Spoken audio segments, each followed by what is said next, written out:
আল্লাহ তাদেরকে ধ্বংস করে দেন।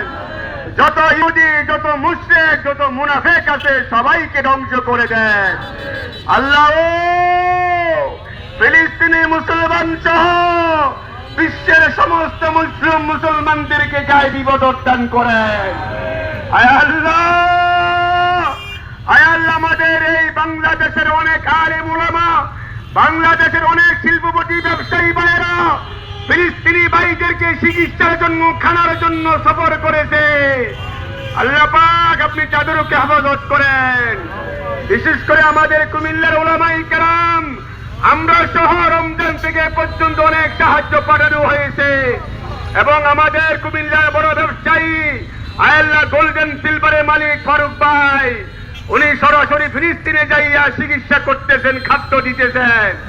আয় আল্লাহ, আয় আল্লাহ, আমাদের টুটাপাটা মেহনত গুলো আপনি কবুল করেন, আমাদেরকে শক্তিশালী করে দেন, আমাদেরকে সাহস দেন, হিম্মত দেন, বসিরত দান করেন, আমাদেরকে সকল দিক দিয়ে গায়ে সাহায্য করেন।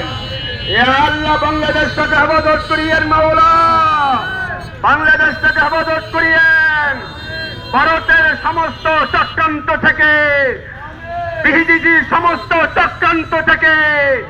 এ শাহজালাল, শাহপরান, শাহ মাকতুম, গাইজিদ মুস্তাবি রহমতুল্লাহ আলাই, খাজা কামজার আলী রহমতুল্লাহ আলাই, মুফতি মোহাম্মদ আক্কাস রহমতুল্লাহ